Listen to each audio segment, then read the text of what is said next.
bem-vindos ao nosso webinar Multicloud Why and How. É um webinar que é da iniciativa da Crayon e à qual a IT Insight tem todo o gosto de se associar.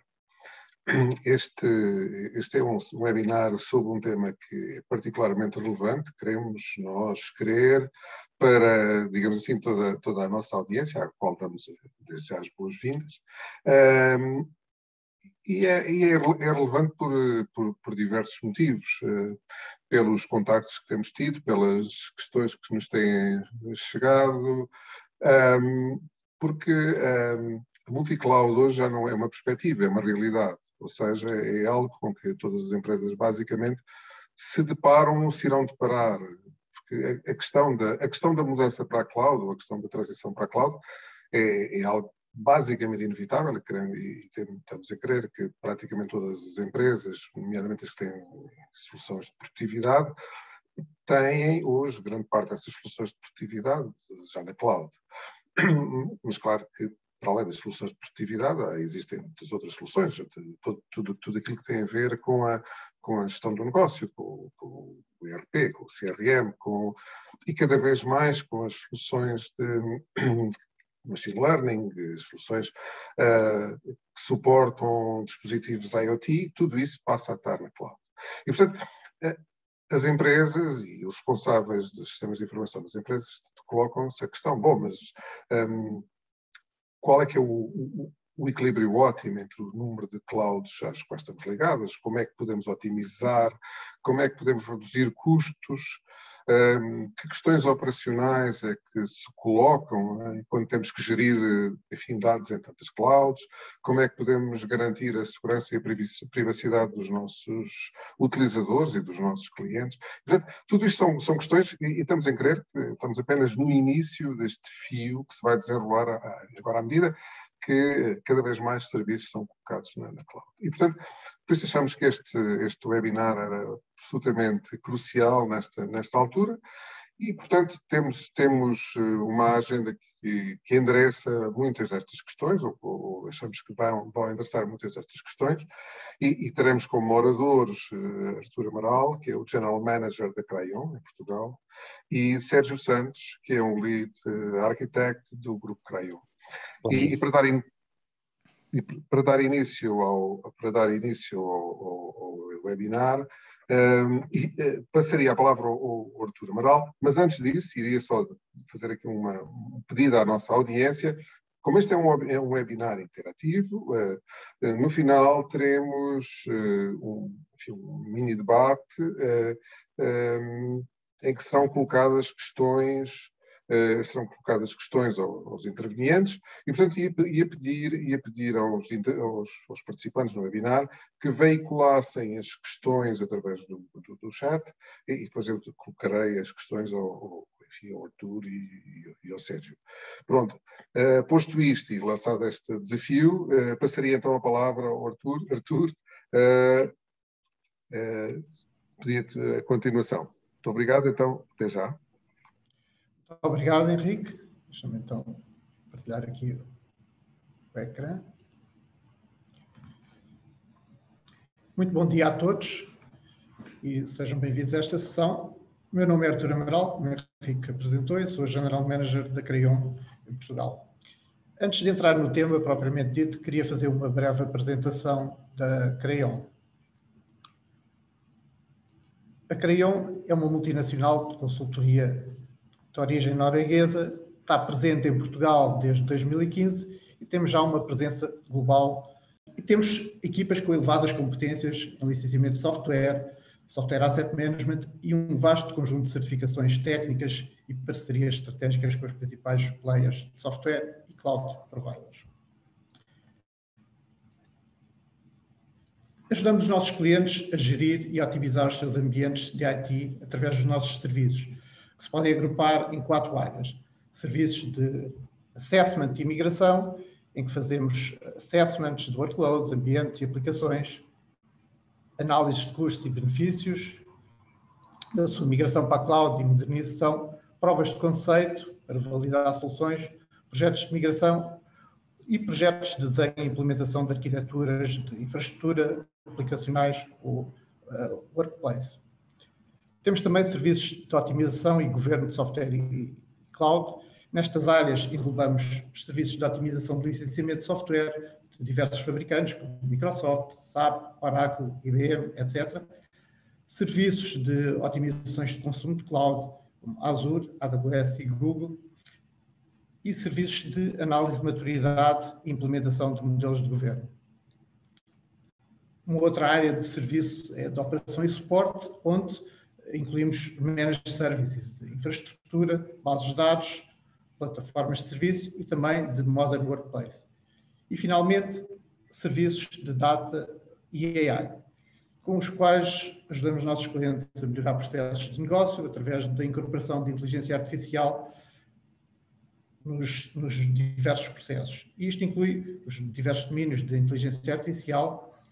em soluções end-to-end, desde o assessment à validação das soluções, passagem à produção e a manutenção. E feita esta breve apresentação, passamos então ao tema de hoje, Multicloud, Why and How.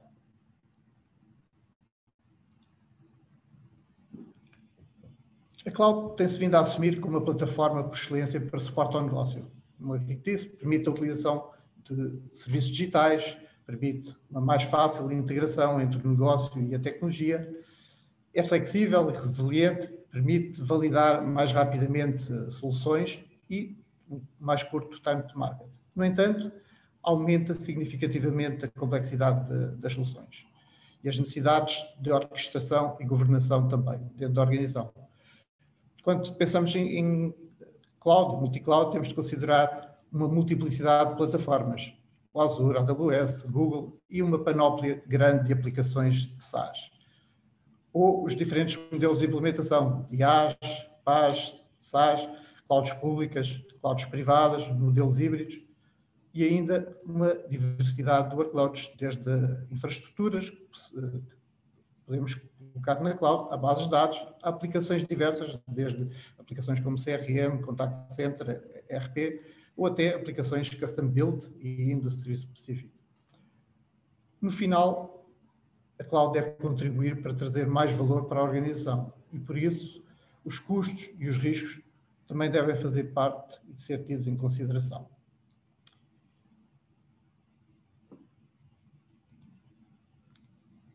E uma fatia significativa das organizações, cerca de 2/3, já utiliza mais do que uma cloud, confirmando as tendências mais recentes. É também verdade que esta utilização nas organizações ainda está longe de ser transversal a todas as áreas e a todas as aplicações. Por outro lado, a crescente complexidade também conduzirá a um desperdício de recursos se estes não forem geridos corretamente. Segundo a EDC, isto poderá ser cerca de 20% do consumo das próprias clouds.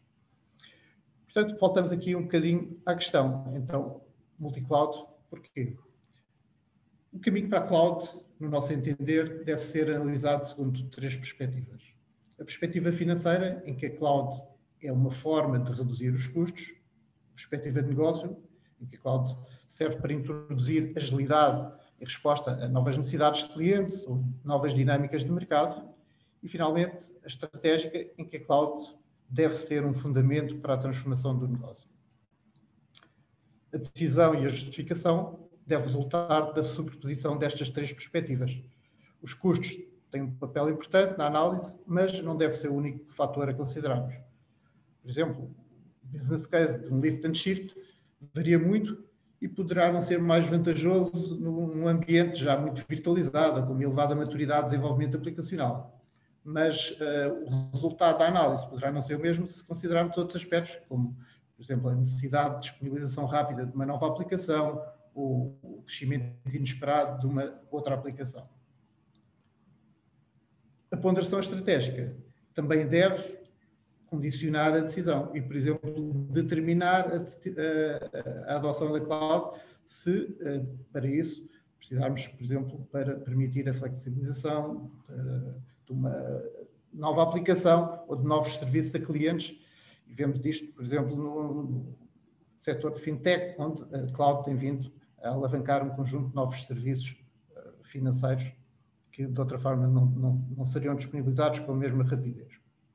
É por isso importante olhar para esta questão segundo cada uma destas perspectivas, com a devida ponderação para decidir como e porquê. Então, e o que é que devemos considerar para cada uma destas análises? Vamos fazer aqui uma breve perspectiva daquilo que, no nosso entender, as organizações devem considerar. Na análise financeira, devemos pensar quanto pagamos pelas soluções on-premise versus o custo de uma solução cloud. E também que custos conseguimos otimizar. Por exemplo, custos de hardware, otimização da capacidade necessária, não comprar para o pico das necessidades, ou previsibilidade, que nos permita utilizar reservas de instâncias, ou até os custos de ambientes pouco utilizados, como backups, disaster recovery. Custos de software também devemos considerar, se é possível utilizar licenças existentes, se é possível utilizar um menor número de licenças, por exemplo, por utilizarmos hardware mais performante, ou, inclusivamente, opções por software menos oneroso. Há também custos de administração a considerar, como, por exemplo, o offload de atividades mais rotineiras. Ao adotarmos ambientes na cloud, estas poderão ficarem fora do âmbito da nossa atividade. Finalmente, como conseguimos otimizar as arquiteturas para reduzir os desperdícios? Right sizing é algo que devemos olhar, a normalização dos serviços que estamos a consumir também, e depois outros aspectos, como a utilização de base de dados como um serviço para reduzir custos, ou redução de custos também pela evolução para microserviços. Numa análise de negócio, é importante rever a arquitetura e perceber quanto está preparada para suportar de forma ágil e eficiente novas necessidades do negócio. A forma como o IT responde ao negócio pode determinar como o mesmo é percebido na organização, como facilitador da inovação ou como um lastro à mesma, pela dificuldade em se adaptar rapidamente, pela rigidez das infraestruturas ou aplicações, ou até por falta de recursos. Nestes casos, existe até um risco de as áreas de negócios poderem optar por soluções SaaS ou low-code para avançar mais rapidamente. Risco porque, quer dizer, a partida parece interessante, mas este caminho contribui também para um crescimento do Shadow IT, com uma menor integração entre as diversas áreas e aplicações, uma maior dificuldade de uma visão holística dos clientes e do negócio e também alguns riscos de segurança. Por outro lado, o IT pode ser visto como um catalisador desta inovação, com arquiteturas que suportem e facilitem a mudança, através da modernização das aplicações, por exemplo, evolução para containerização, para suportar desenvolvimentos agile, evolução para aplicações serverless, para beneficiar da melhoria de performance e custos, e, inclusivamente, utilizar inteligência artificial e machine learning para melhoria de processos. Finalmente, a IT pode disponibilizar de forma proativa novas funcionalidades, análises e até ideias para serviços, para novos serviços a disponibilizar pela organização. Finalmente, a análise estratégica. Esta deve considerar a evolução pretendida para a organização e ser um driver dessa transformação. Que áreas, que componentes é imperativo modernizar dentro da organização para evoluir para este caminho, para manter ou criar a agilidade necessária, para estar preparada para oferecer novos serviços que os clientes vão pretender, diferentes, certamente, dos serviços atuais. Que recursos e competências necessitamos para este novo modelo? Se queremos manter estes recursos e competências internos ou quais é que queremos externalizar? E como é que a arquitetura de IT da organização deve evoluir para suportar os caminhos da transformação digital da organização. Aqui para permitir a transformação dos produtos e serviços, sejam produtos entregues digitalmente ou sejam produtos físicos, aqui através dos processos da sua produção e desenvolvimento e entrega. A nova experiência do cliente, experiências digitais, serviço multicanal, facilidade em contratar e utilizar os próprios serviços da organização, a capacitação dos colaboradores para um maior acesso à informação e insights e também uma maior participação na tomada de decisão e contribuição para melhorias dos processos. E, finalmente, a otimização das operações que integrem todos estes novos elementos de uma forma ágil. O IT deve ter, de facto, aqui um papel importante nesta análise, ajudando o negócio a perceber os desafios dos sistemas e aplicações atuais e também as limitações da tecnologia, mas também as possibilidades nestes novos cenários. Deve promover, por exemplo, o desenvolvimento de protótipos, de MVPs, tirando partido das características da cloud, elasticidade, escalabilidade, rapidez e até contenção de custos. Portanto, é um desafio grande e beneficia de uma análise estruturada para ajudar a lidar com as diversas questões levantadas. E isso traz-nos ao multicloud como. Esta é uma componente que iremos abordar de seguida, mas, entretanto, antes de passar para isso, devolvo-te a palavra, Henrique. Muito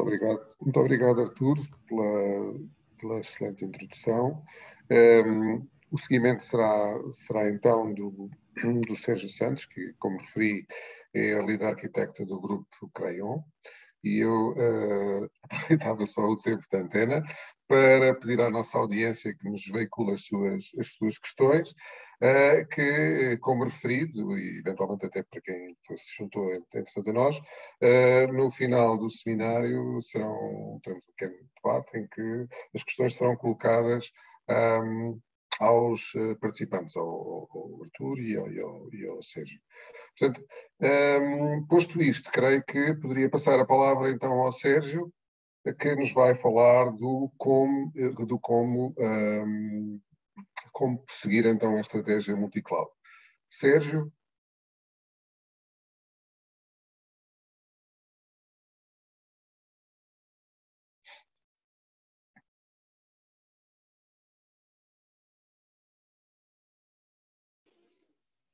Ok, muito bom dia.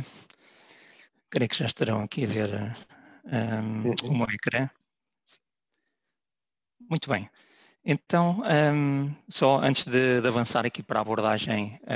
multicloud, gostaria aqui de perdermos aqui 1 ou 2 minutos só para termos aqui uma baseline de conceitos da complexidade da cloud hoje em dia e de que forma depois serve o ponto de partida em cada um destes pontos e cada um destes conceitos que vou aqui brevemente explicar, para então partirmos para uma abordagem multi-cloud. Portanto, normalmente começamos por olhar para a cloud como um outro ambiente, com mais desempenho, com mais escalável, resiliente até e mais seguro, onde as nossas aplicações ou soluções de negócio irão correr.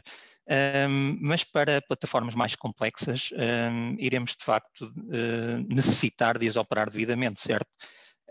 Então necessitamos de equilibrar a gestão da mudança com o crescimento dos serviços da IT, ao quais o nosso negócio obriga, esta exigência crescente da oferta de serviços digitais, mas também temos que conjugar com os níveis de suporte que já está estabelecido na nossa infraestrutura, ou estando já numa fase em que estamos a pensar num cenário multi-cloud que estabelecemos também com os próprios fornecedores de cloud e, portanto, temos que ter este alinhamento com os SLAs internos e também para com os nossos utilizadores ou então com os nossos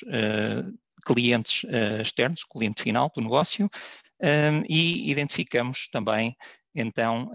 um service owner que compreenda estes principais conceitos e esteja apto a colocá-los em prática. E então, de que forma é que têm que ser integrados esses serviços na cloud, ou já numa segunda cloud, ou num serviço de subscrição, uma solução as a service, portanto um serviço SaaS, de que forma é que tem que ser integrado no nosso ecossistema existente. Portanto, vão ser operados pelas mesmas equipas, mas se calhar num modelo mais otimizado para alavancar as capacidades da cloud, como o Infrastructure as Code, a gestão e automação de configurações. Temos também que formar as equipas e dotá-las de conhecimento técnico para gerir esta complexidade. Temos que integrar uniformemente também com a gestão de problemas e incidentes que já temos. E claro, tudo isso tem que ser objeto também da gestão de contratos que nós já temos com fornecedores de infraestrutura, fornecedores de serviços de manutenção dessa infraestrutura, com os próprios fornecedores de serviços cloud. E, portanto, depois falta aqui conjugar também o tema da segurança, obviamente, que paradigmas de operação e de gestão da segurança é que passam a ser exigidos. A acrescentar a isto também que num modelo de subscrição de serviços cloud por utilização variável, temos também que mudar os procedimentos de aferição, reporte e otimização dos custos, que deixam de ser periódicos, portanto deixam de ser revistos semanalmente ou mensalmente e têm que ser feitos de uma forma continuada. E também temos a ter a preocupação na integração homogénea com os ambientes que já temos on-premise ou noutros serviços de cloud, ou integrar com via APIs ou outras formas de integração de dados ou comunicação de dados com plataformas que estão em cloud, mas que eu estou a subscrevê-las meramente como um serviço. Portanto, sou apenas um cliente final de de uma determinada suite de software, mas tenho que também ter este tipo de preocupações de integração. A outra mudança significativa que advém naturalmente da adoção de serviços cloud e que é particularmente desafiante quando entramos depois numa abordagem multi-cloud, tem a ver com a forma como as aplicações passam a ser atualizadas, com o impacto no modelo de ciclo de vida de desenvolvimento, com a forma como eu lanço essas funcionalidades, que deixa de ser feito na forma tradicional por releases periódicas, mas passa a ser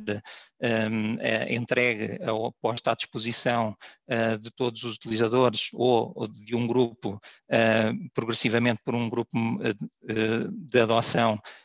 das funcionalidades e depois estendê-las, mas sempre tudo isto de uma forma automática, mas de forma controlada. E, portanto, esta mudança existe também o reforço da capacidade técnica das equipas para gerir não só o know-how do desenvolvimento, mas também o domínio das técnicas e das ferramentas para fazer esta gestão. Portanto, devemos também repensar a forma como vamos adotar os serviços. Vamos adotar os serviços de terceiros que poderão estar melhor preparados para gerir de forma independente do fornecedor de cloud onde a minha solução está a correr, ou então posso alavancar e apostar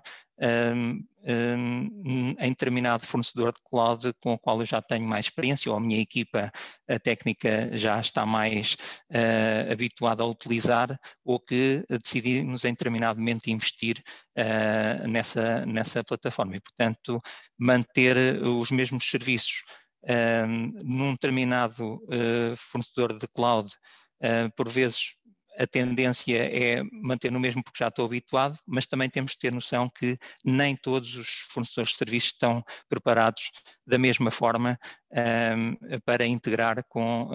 soluções de terceiros. E, portanto, isso é também um aspecto a ter em conta. Há aqui outro aspecto importante desta complexidade, que é, temos aqui duas balizas. Por um lado, a nossa própria organização, que já tem estabelecido um conjunto de políticas ao nível da segurança, ou procedimentos, ou até, por vezes, já integrado com normas sobre as quais estamos certificados na forma de gestão da infraestrutura. Às vezes, best practices que já estão implantadas no onboarding e na integração de um novo sistema no nosso panorama aplicacional. E uma segunda baliza, não menos importante, que tem a ver com as regras impostas no mercado onde estão a operar, na indústria, portanto, tudo isto, toda esta complexidade deixa de ser apenas uma preocupação de melhoria interna, mas também tendo presente estas balizas que devem ser definidas internamente, mas também que nos são impostas externamente. Okay? Então, pensando então na abordagem multi-cloud e de que forma é que nós abordamos o início desta abordagem, o que vemos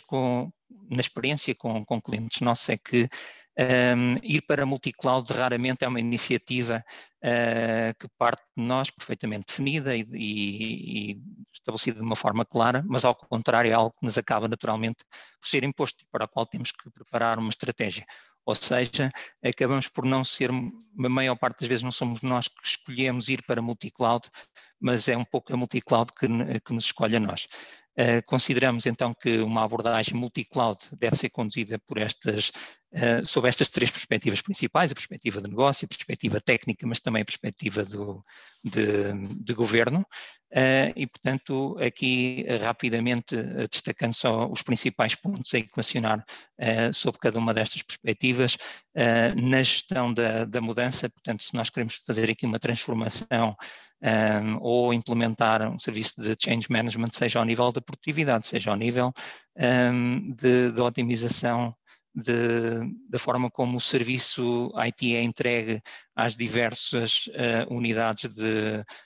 do meu negócio, tenho que ter em conta se estou a selecionar o fornecedor certo, tendo em conta essa perspectiva, porque se calhar eu estou apenas na cloud por uma questão de produtividade, a partir do momento em que penso numa abordagem multi-cloud, se calhar o fornecedor de cloud que já me serve a suite de produtividade pode não ser necessariamente o mais indicado para a solução que eu agora quero implementar para fazer a operação da minha solução de gestão de negócio, por exemplo. Outro aspecto importante é que tipo de arquitetura é que eu vou adotar e se essa arquitetura vai ser suficientemente escalável e vai ter um custo perfeitamente controlável face à exigência que o negócio me vai impor para crescer o meu serviço. E, portanto, é bom ter, de princípio, uma noção de quais são as variáveis a ter em conta. Depois, outro aspecto importante é a forma qual é que é o modelo em que eu entrego o meu serviço, porque tradicionalmente podemos ter uma organização em que tem um serviço de IT que serve qualquer área, mas depois para efeitos de budget e principalmente em organizações em que o serviço IT está centralizado, por exemplo, ao nível do grupo e serve diversas organizações com necessidades distintas, que fazem parte do mesmo grupo, nós podemos querer, por questões de gestão ou de otimização da forma como gerimos o orçamento, e, portanto, se uma organização tem mais necessidades de infraestrutura, ter que ter recursos mais dedicados a si, eu posso decidir que vou implementar a arquitetura da minha solução, mas em stacks isolados para cada uma das organizações que fazem parte do meu leque de clientes internos ou das organizações que eu sirvo, ou então posso ter um conjunto de serviços partilháveis em que o custo é perfeitamente controlado e pode ser partilhado em termos de orçamento nas diversas organizações e depois ter business units específicas que ficarão com o encargo de determinados serviços. E, portanto, mais do que ter a arquitetura tipo da solução que eu quero implementar, tenho que explorar qual o fornecedor de cloud que me serve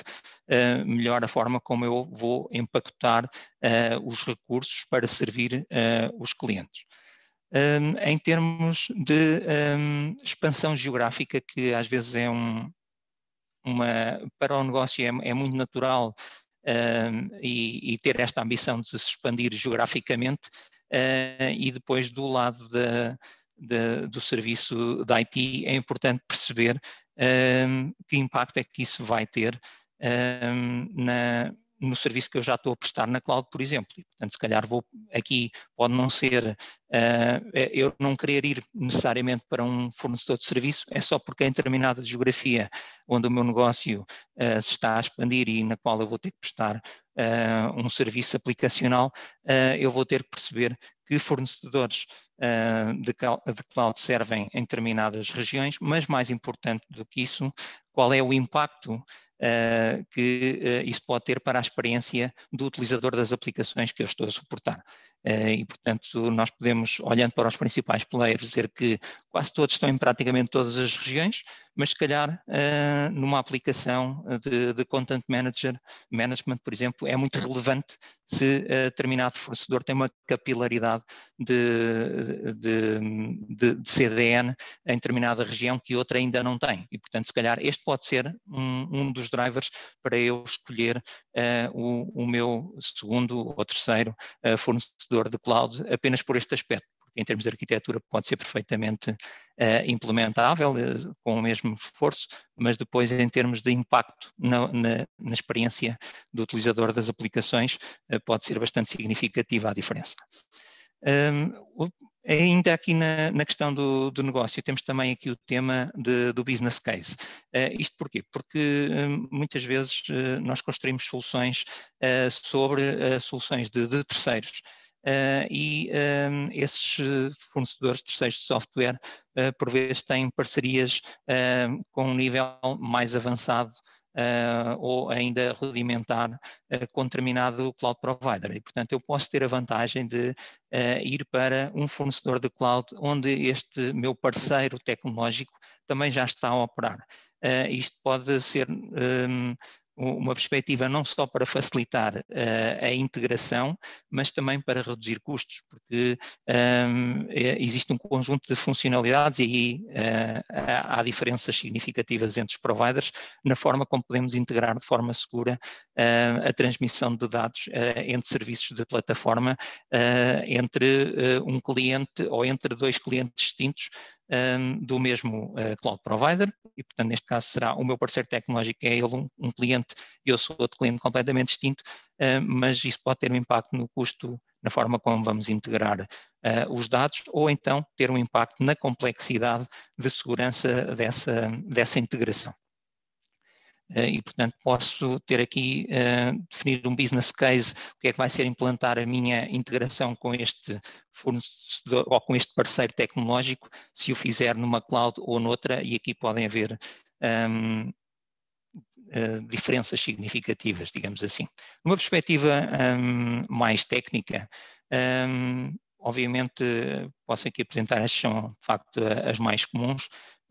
não vou entrar aqui em detalhes com todas elas, mas devemos considerar nesta equação, e é comum tentarmos sempre ter aqui um padrão e dizer, não, a minha solução de integração das várias clouds vai ser agnóstica e, portanto, eu quero que seja sempre independente do fornecedor de cloud onde eu estou a colocar a minha solução ou a minha aplicação. Mas a recomendação é não ser fundamentalista, porque por vezes pode ser vantajoso conhecer a oferta ao nível da integração ou dos serviços de integração. Por exemplo,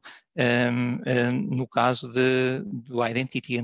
e do Access Management, eu se calhar posso pensar, não, eu estou aqui a criar uma estratégia multi-cloud, então quero que a minha identidade passe a ser gerida de uma forma independente e agnóstica a qualquer das clouds. Isso vai obrigar a que eu adote uma solução de terceiros, que pode ser mais ou menos especializada, posso ir para uma solução, por exemplo, da Okta, que posso estender não só a questão do ser agnóstico, mas posso estender algumas funcionalidades que eu hoje já tenho com a minha Microsoft Active Directory, que entretanto até já integrei com a Azure AD, ou posso querer num determinado cenário específico de segurança da minha gestão e do meu IP, de todos os scripts e código-fonte, se eu estou a desenvolver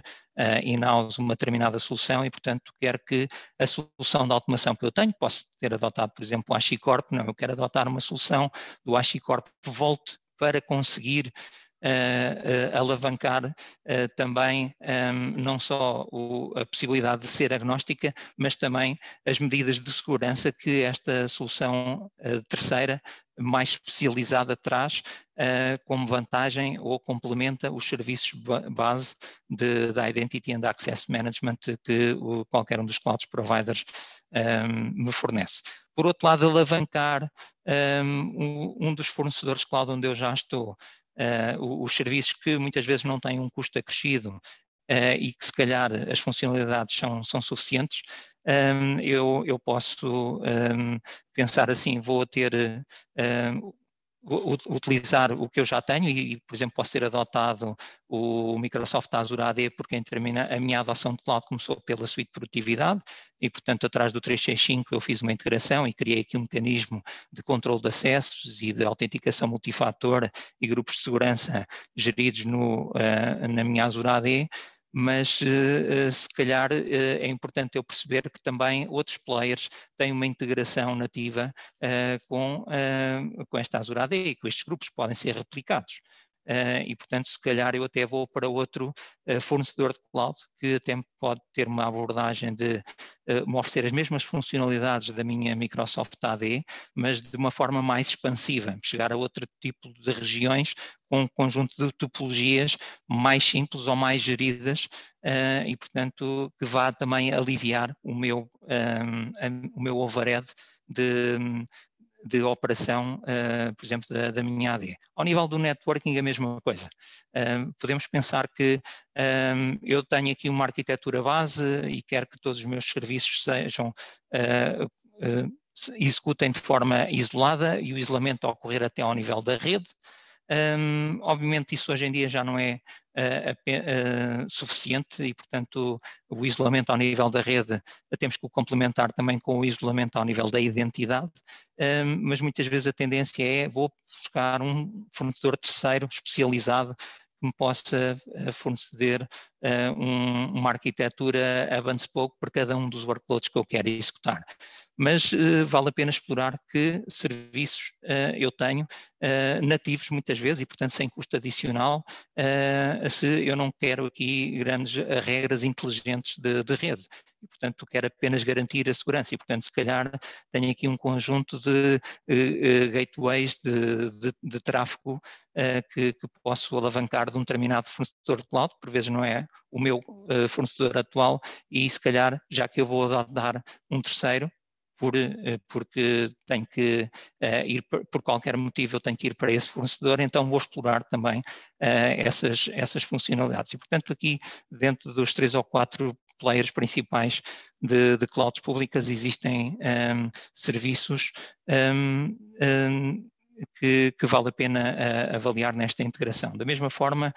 como é que eu vou, e muitas vezes eu penso, eu vou apostar em determinado fornecedor de cloud para ter todo o tratamento de dados e analítica, porque já tenho uma suite de reporting. Mas o que nos revela a experiência é que não faz muito sentido estar a ter tudo centralizado no único, e portanto a minha plataforma de reporting pode ser a que eu já tenha, possa ser fornecida pelo próprio fornecedor atual de cloud ou ser uma de terceiros, mas eu tenho que ter noção que vou ter que investir em mecanismos de processamento de dados em cada um dos fornecedores antes de os consolidar num só.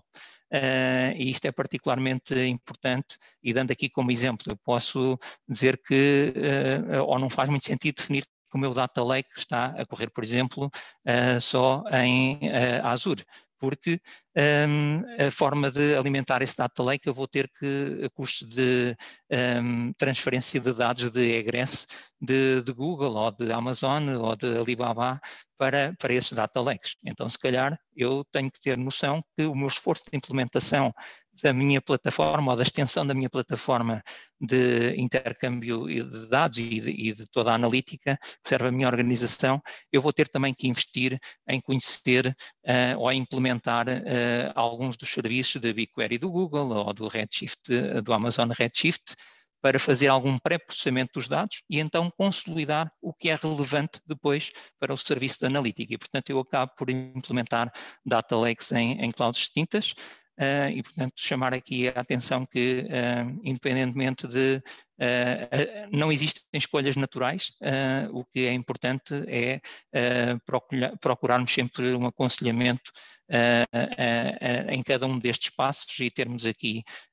como suporte um parceiro com experiência neste tipo de cenários, e tanto ao nível da implementação como ao nível da definição até da arquitetura basilar. Depois,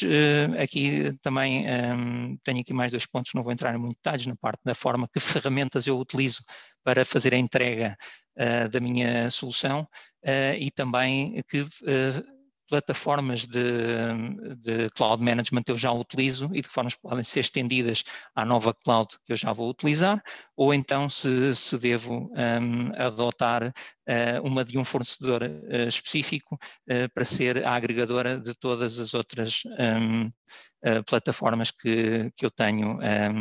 no meu panorama aplicacional. Por último, ao nível na perspectivas de governance, temos aqui como pontos principais o tema da segurança e da conformidade, portanto, garantir que, independentemente de eu estar a subscrever a solução,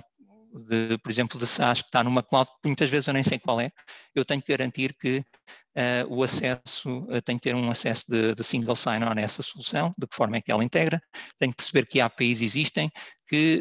garantias de confidencialidade dos meus dados de negócio e dos dados dos meus clientes finais e dos utilizadores essa solução garante, perceber que oportunidades eu tenho para melhorar o meu modelo operativo, de que forma é que um determinado fornecedor de cloud que eu ainda não adotei, mas que estou a equacionar adotar, me permite agilizar a contratação de serviços. Isto é particularmente importante quando a contratação de serviços é oferecida de forma direta ou indireta pelo fornecedor de cloud, e aí qualquer um dos principais players são bastante diferentes no tipo de contrato e de suporte, ou muitas vezes até dos serviços que estão disponíveis, que depende muito da forma como a contratação está feita, e noutros nem por isso, ou é completamente agnóstico, e portanto este é um aspecto a ter, um aspecto a ter em conta. Por outro lado, é importante eu perceber se existem funcionalidades disponíveis para gerir o licenciamento que eu vou utilizar de software que eu vou utilizar nas soluções que eu estou a implementar, seja alavancar licenciamento que eu já tenho com fornecedores ao nível do sistema operativo, Red Hat, SUSE, ao nível das bases de dados, Oracle, SQL, e de que forma é que o fornecedor de cloud que eu estou a equacionar está mais ou menos maduro, ou tem ferramentas, ou nem sequer tem, para gerir este licenciamento, ou pelo menos tem algum mecanismo de auditing para eu ter um inventário contínuo à medida que eu crio e abato servidores virtuais, ele vai consumir a registar ou libertar licenças, por exemplo, e portanto aqui também há diferenças significativas nos fornecedores de cloud. E por último também perceber aqui qual o desenvolvimento que eu tenho que fazer ao nível das técnicas ou criar até um centro de excelência operacional no modelo em que eu começo a fazer a transição para o DevOps, em que tenho uma equipa que não está só focada na operação aplicacional, mas que faz a operação daquela solução end-to-end, e de que forma é que ela pode ser ou tirar partido das funcionalidades existentes. Indo então aqui, como é que nós na Crayon vos podemos ajudar? Portanto, nós temos aqui o nosso Cloud Adoption Framework, nestas 4 fases principais, e portanto o primeiro passo é avaliar o quão preparada a vossa organização está em termos de qualificação técnica, ou o estádio de desenvolvimento dos processos internos que devem ser melhorados ou que deveremos tirar partido do que já está estabelecido, e portanto é importante ter noção também do portfólio aplicacional e da infraestrutura de suporte existente para o qual o estado atual da sua utilização ou os planos futuros para a utilização dessa solução que querem implementar ou querem migrar tem em termos de interdependências aplicacionais, a adequabilidade e o esforço de preparação, enquanto garantimos também uma otimização, obviamente, do custo de utilização dos serviços cloud que deverão ser adotados para suportar essa solução. É importante também estabelecer as definições fundamentais do modelo de operação da plataforma cloud que estamos aqui a adotar ou a estender, se já tivermos uma estratégia cloud, e portanto aqui nesta fase de planeamento não só planear o tipo de abordagem que eu vou adotar, mas também de que forma é que eu devo estender as políticas de controlo, os automatismos mínimos que eu vou exigir às equipas que vão implementar essas soluções para no futuro, sempre que queremos implementar uma solução, que políticas de controlo eles devem seguir, que baseline architectures eles devem seguir como recomendação ou até como orientação ou reforço, para que tudo seja estendido de forma organizada e controlada. Estabelecidos estes pilares fundamentais, essencialmente entramos então depois aqui para a fase de implementação e estas fases aqui do nosso Adoption Framework podem ser, há sempre aqui o volta atrás, cada vez temos uma nova aplicação, então vamos planear a sua integração na nossa arquitetura fundamental e avançar para a implementação. E, portanto, estabelecidos estes pilares fundamentais, podemos implementar com estas guidelines a solução ou migrar aplicações já existentes. Por último, mas não menos importante, é a fase de operação. E, portanto, a colocação das aplicações em operação não se trata apenas de colocar em produção a infraestrutura de suporte dessa aplicação, mas também garantir, desde o instante zero, que todos os mecanismos fundamentais de operação estão definidos, seja ao nível da integração com a plataforma de logging ou de segurança, de auditing, de segurança ou de acesso, o report e a integração com a gestão de incidentes, o backup e a proteção dos meus dados, o deployment automático das funcionalidades,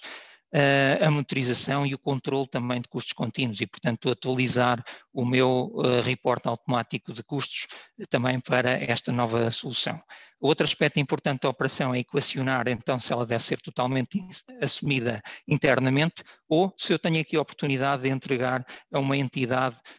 que seja mais especializada, experiente, focada e também preparada para entregar o serviço de uma forma continuada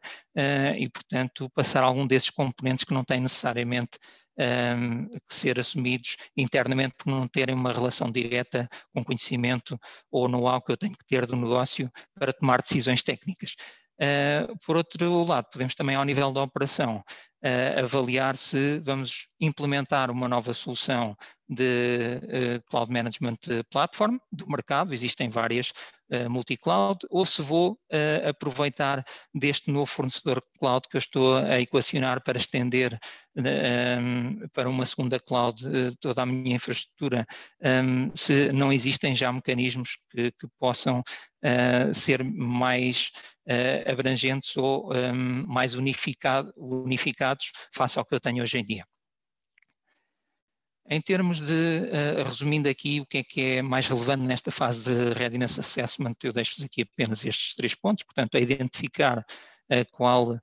o fornecedor de cloud que eu devo equacionar, ter a noção que é muito relevante fazer uma análise do desempenho das minhas soluções e, portanto, esse desempenho não deve ser medido pela capacidade provisionada, mas pela capacidade que realmente está a ser utilizada e deve investir em ter ferramentas para fazer essa aferição e ter também uma visibilidade do custo o mais exata possível para ter uma visão clara de que forma é que o meu custo vai incrementar e quais as variáveis que vão contribuir. Como eu referi há pouco, a estratégia da adoção ou da extensão para outra cloud resulta também então da avaliação para cada workload baseado nos requisitos do negócio, dos requisitos técnicos e do custo de operação, versus também o real valor que essa solução tem para o negócio. Portanto, se é uma solução legacy que está apenas a prazo, eu se calhar não vou investir muito dela, quando muito posso fazer aqui um rehosting para os servidores virtuais do meu fornecedor de cloud e deixo de ter operação on-prem, ou posso fazer, se calhar, alguma melhoria e, se calhar, na componente ou no tier de base de dados ou nos front-ends, eu posso utilizar um serviço de plataforma, ou então, se é uma solução onde eu vou investir continuamente, então, se calhar, vale a pena eu pensar na rearquitetura, porque isso me vai trazer vantagens significativas ao nível da operação, mas também do custo recorrente. Ou então posso pensar, eu estou forçado por qualquer motivo a ir para cloud, mas eu tenho aqui um investimento grande em infraestrutura, por exemplo, em VMware. Então se calhar vou pensar em se eu tenho toda esta infraestrutura ainda, ou este contrato que eu tenho da VMware ainda vai perdurar, eu tenho, por exemplo, muito know-how investido na minha equipa interna, então se calhar vou apenas fazer uma realocação do meu ambiente VMware, mas que vai estar a correr sobre a infraestrutura de terceiros. Apenas eu me vou libertar da infraestrutura e vou escolher o fornecedor de cloud que me vai servir, mas depois a operação do meu ambiente vai ser exatamente a forma como eu já o tenho. E aqui, ao nível contratual, há mudanças, há diferenças significativas na forma como os dois principais players de cloud que fornecem a possibilidade, neste exemplo que eu estou a dar, de VMware on Cloud, existem diferenças significativas na forma como o serviço pode ser contratado e também ao nível do tipo de suporte que ambos dão. Aqui para terminar a minha intervenção, ia só aqui dar um breve exemplo e para levarem um bocadinho o que levarem aqui deste breve webinar que estamos a apresentar hoje, quais são os fatores de seleção que devem ter em conta. E, portanto, dar-vos aqui o exemplo de um cliente que tinha uma solução de e-commerce, já com um investimento significativo mensal, como vocês podem ver aqui no gráfico, em que quando pensamos em se alternativas de cloud, esta solução já estava a correr numa cloud específica e pensámos em estender para outro e, portanto, a primeira abordagem foi quanto é que me irá custar toda esta migração ou se é possível ou não olhar para a arquitetura e, se calhar, eu ter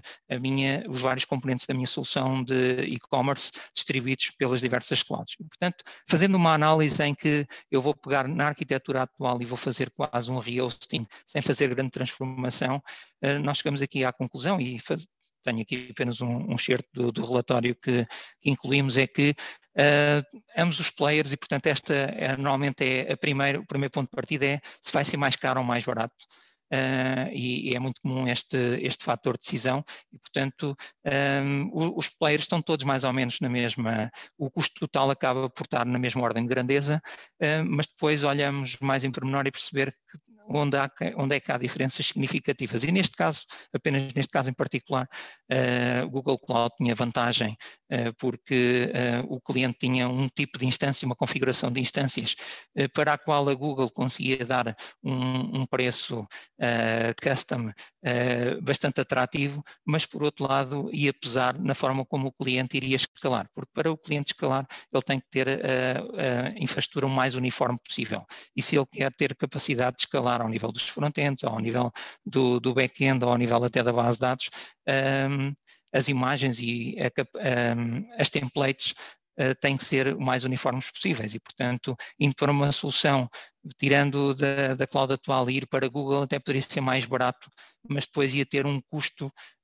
muito grande em termos de operação e também muito limitado em termos de escalabilidade. E, portanto, só para vos deixar que é importante ter outros fatores em conta. Os principais que tenho por experiência avaliar é qual o foco de otimização que eu quero fazer.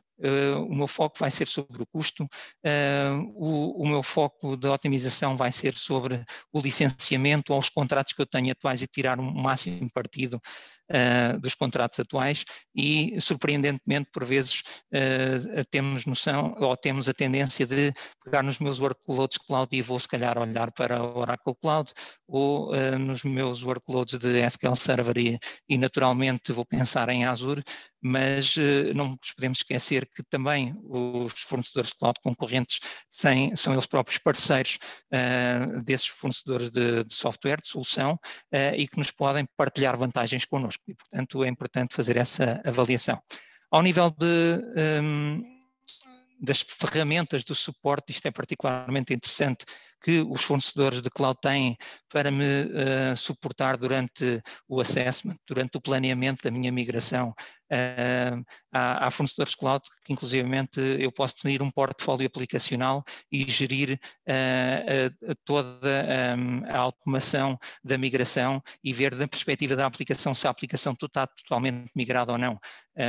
Outros têm apenas a perspectiva dos servidores que suportam a aplicação. Outros fornecedores há que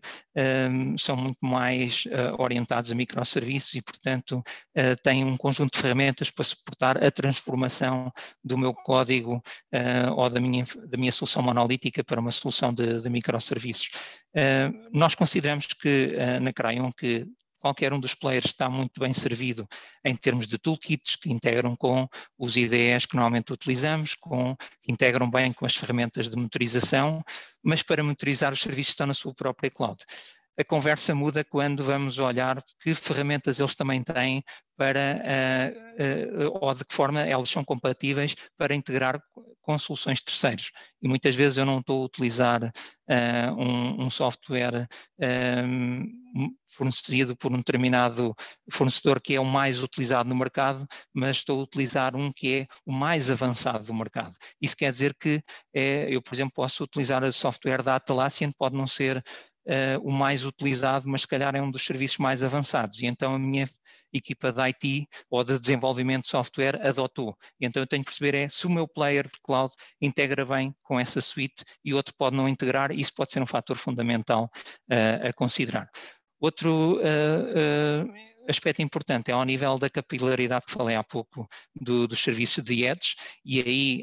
as diferenças são significativas entre os principais players, e portanto muitas vezes os players têm integração de CDN à custa de outros fornecedores de CDN com os quais eu depois tenho que ter um contrato ou um nível de suporte distinto e não tenho apenas um único nível de suporte, então se calhar mais vale adotar, se a minha solução depende muito da capacidade do Edge, mais vale eu pensar num player de cloud que tem também o serviço de CDN muito desenvolvido.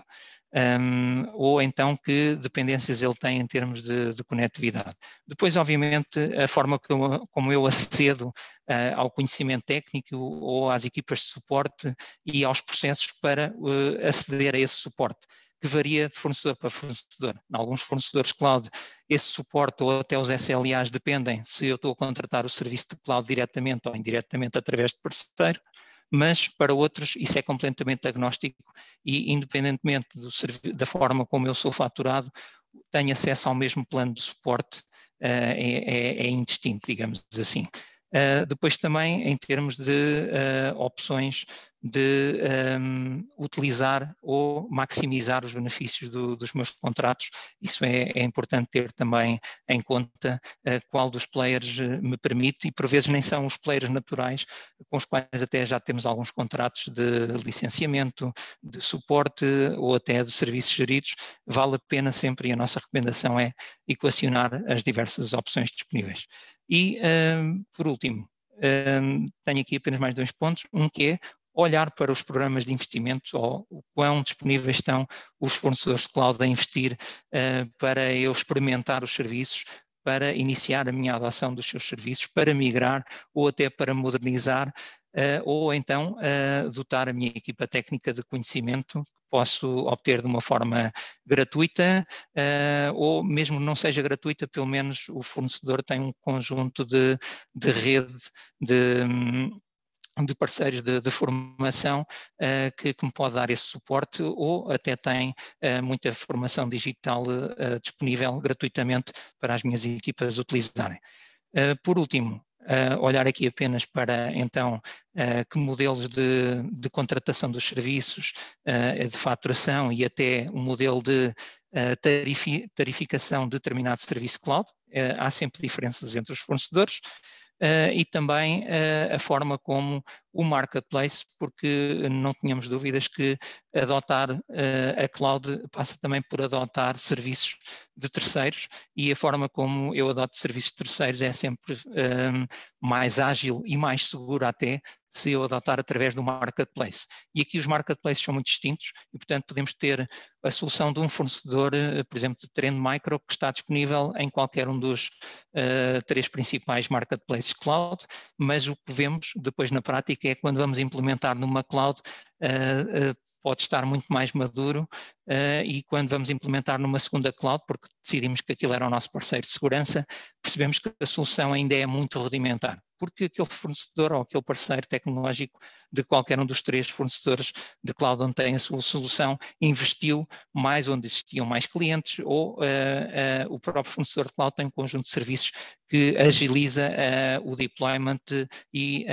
o crescimento rápido da implementação ou da disponibilização de funcionalidades e, portanto, é importante avaliar também o marketplace e se esse marketplace vai ser disponibilizado se eu tiver o serviço contratado diretamente ao fornecedor de cloud da mesma forma que vai ser disponibilizado se eu tiver contratado de forma indireta, ou então é completamente diferente, ou para determinados,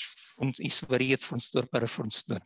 Pronto, essencialmente eram aqui os pontos que vos queria aqui deixar nesta minha perspectiva mais técnica e partilhando aqui alguma experiência que tenho tido com as equipas do Grupo Crayon nestas abordagens, nestas aventuras multi-cloud que temos tido com os nossos clientes. Obrigado. Obrigado, Sérgio, pela clara apresentação. Nós estamos mais ou menos em cima do nosso tempo, mas temos tempo ainda para um conjunto de questões e que eu convidava a nossa assistência a colocar. Nós temos algumas questões e eu passaria a endereçá-las já, mas, como disse, temos ainda espaço para questões da audiência. Mas então, a primeira questão que nos foi colocada aqui, entretanto, durante a apresentação é a seguinte. Um participante que pergunta: estamos na fase de considerar qual o nosso cloud provider e qual a vossa recomendação?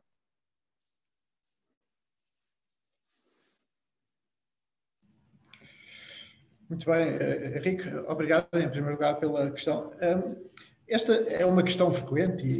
e penso que aqui a exposição do Sérgio ajudou a trazer também aqui mais informação sobre a forma como nós vemos a questão. A verdadeira questão é qual é que é o cloud provider mais indicado para as necessidades específicas do cliente. Porque consoante as suas necessidades específicas e o seu ambiente, pode haver uma cloud mais indicada para o seu ambiente. É importante olhar para os fatores que o Sérgio referiu, os fatores a avaliar, por exemplo, uma afinidade maior do ambiente da organização ou as competências existentes, alguma limitação relativamente aos ambientes que utiliza ou às aplicações que utiliza face ao cloud provider e também qual é que é o objetivo, o que é que quer implementar diretamente com essa cloud, o que é que quer atingir.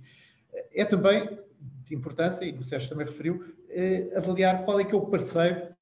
que vai suportar neste caminho e que competências é que tem para ajudar o cliente durante todo este percurso. Portanto, eu diria que é importante fazer um mapeamento destas áreas de necessidade, destes fatores de decisão e face da organização, face àquilo que são as ofertas dos diversos cloud providers para depois poder fazer essa decisão. Obviamente, se precisarem de ajuda, nós temos, como o Sérgio também referiu, um Readiness Assessment que permite exatamente ajudar nesse caminho. Muito obrigado, Artur. Temos uma outra questão também da audiência, que é a seguinte. Já temos os nossos primeiros workloads na cloud e bom, isto é muito frequente, a evolução dos custos está desalinhada com a projeção inicial. E obviamente é uma preocupação, não é? Como podemos reduzir os nossos custos? Eu posso dizer em particular que esta é uma questão que também me tem sido colocada muitas vezes e, portanto, acho que é uma questão com grande premência. Muito bem. De facto, como dizes, esta é uma questão frequente e com a qual nos deparamos na maior parte dos nossos clientes que já estão a fazer o seu caminho na cloud. O custo, não sendo o principal fator, como também fomos referindo, é um fator importante e que tem de ser tido em consideração. O que nós verificamos muitas vezes é que o crescimento dos custos não está apenas associado com uma utilização maior do que era esperada relativamente ao ambiente que fizemos deployment na cloud, mas muitas vezes está associado com novas utilizações que foram sendo feitas, tirando partido exatamente da facilidade e rapidez da utilização da cloud. Portanto, ela acabou por servir mais fins do que aquele que originalmente se pretendia. Nestes casos, é importante rever os modelos de governance, rever qual é que é o processo para podermos fazer novos deployments na cloud e depois até os modelos de governance relativamente a esses deployments. Se há normalização, como o Sérgio estava a dizer, relativamente aos recursos que estamos a utilizar, e também se são projetos diferentes que não estavam previstos movimentar para a cloud, qual é o modelo de orçamentação que está previsto para fazer frente também a esses deployments. Há uma facilidade maior de fazer esse caminho, mas é necessário acompanhar também por a implementação destes modelos de governance para controlar esses custos. Finalmente, é importante também acompanhar uma maior utilização por mecanismos para a otimização de consumos. E isto é uma área que nós vemos que, até porque isto ainda é um caminho em expansão, não está ainda a ser convenientemente desenvolvida. Isso é uma área onde nós conseguimos ajudar explicitamente, temos uma oferta específica, que é o Crayon Cloud Economics, onde ajudamos os nossos clientes a acompanhar o consumo da cloud e a fazerem um conjunto de ações específicas que resultam da análise que fazemos para otimizar esse consumo. Muito obrigado, Artur. Temos uma terceira questão. Creio que é um bocadinho de cariz um bocadinho mais tecnológico, e que é a seguinte. Portanto, temos diz um participante, pergunta um participante, temos um ambiente com Infrastructure as a Service em AWS e algumas aplicações em PaaS e SaaS. E estamos a ter exatamente as dificuldades de múltiplos acessos e integração de identidades. Como é que conseguimos simplificar portanto, esta arquitetura e tornar os acessos mais transparentes sem colocar em risco a segurança? Sim, Henrique, entretanto, durante a resposta do Artur, coloquei também aqui já a resposta por escrito, mas essencialmente é preciso avaliar qual é que vai ser o mecanismo primário do controle de acessos que eu quero impor e também nesta preocupação que aqui é revelada na integração de identidades e como é que eu posso fazer isto de forma transparente. Portanto, neste cenário em que o ambiente de IaaS já está a decorrer em Amazon, nós podemos avaliar um serviço já nativo do próprio cloud da Amazon, como o AWS Single Sign-On, se ele será ou não suficiente para os meus requisitos. E, portanto, suponhamos que eu tenho, por um lado, a minha suite, os meus utilizadores que acedem às aplicações já têm o controle de acessos, por exemplo, via Office 365, integrado num grupo da Azure AD. Então, eu posso integrar o AWS Single Sign-On com os grupos da Azure AD e, portanto, gerir a forma centralizada dessa forma. Depois, relativamente também à questão da transparência e do controlo ou da mitigação do risco de segurança. Eu referi aqui na minha resposta, portanto, na centralização de logs e de auditing que eu posso configurar determinadas regras do AWS Config e que, combinado depois com o Event Bridge, eu posso disparar um conjunto de alertas para o sistema de monitorização, se tiverem, por exemplo, já a utilizar o Amazon CloudWatch, ou para outros serviços de monitorização com os quais a plataforma da Amazon integra, ou então muitas vezes, isto é cada vez mais comum, os clientes têm ou já adotaram, por exemplo, o ServiceNow como plataforma para gestão de incidentes e de problemas, porque foi a ferramenta que adotaram quando a implementação, por exemplo, da sua norma de segurança de informação ou da gestão do serviço da IT 27001 ou da ISO 20000, e portanto já tem esta plataforma de eleição. E então aqui o que alavancamos é o conjunto de serviços nativos do fornecedor de cloud, neste caso o AWS Config ou o Event Bridge, para fazer um fluxo, para implementar um fluxo de criação automática de alertas nessa plataforma. Este é apenas um exemplo do que num cenário, de um cenário multi-cloud, em que a minha infraestrutura está em Amazon, em que eu posso centralizar os acessos, portanto implementar single sign-on, tirando partido das políticas de multi-factor authentication que eu já tenha implementado, por exemplo, Office 365 inicialmente, e depois de que forma é que eu posso alavancar serviços específicos deste cloud provider para implementar essa segurança e mitigar esses riscos. E também estender não só a integração de autenticação que eu já tenho com a Azure AD, mas, por exemplo, para uma plataforma como o ServiceNow, que me entrega como um serviço apenas e não tenho qualquer relação com a cloud onde ele efetivamente está a executar. Portanto, este cenário aqui consigo implementar aqui uma arquitetura verdadeiramente multi-cloud, não só por estarmos em cloud providers distintos, mas também incluirmos aqui um parceiro ou um fornecedor de uma solução cloud entregue como serviço. Muito obrigado, Sérgio. E creio que neste momento não temos mais questões da audiência. E, portanto, vamos dar por terminado o nosso webinar. Agradeço a todos os participantes, todos os que, enfim, assistiram durante o decorrer do seminário. Agradeço ao Artur e ao Sérgio, e creio que falo por eles dizendo que toda a equipa está disponível para responder a questões posteriores, dado que, enfim, todos os nossos participantes. E, portanto, foi um prazer. Não sei se, Artur, não sei se queres dizer uma palavrinha só para encerrar, e eu passaria a palavra e dava por terminado do meu lado a minha intervenção, e, portanto, só a palavra final ao Artur Amaral. Muito obrigado a todos pela participação e esperamos que tenha contribuído para o esclarecimento de algumas questões. Como o Henrique disse, estamos totalmente disponíveis para quaisquer questões que tenham e que podemos responder aqui através de mensagens que nos façam chegar. Está bem? Obrigado novamente e um bom dia para todos.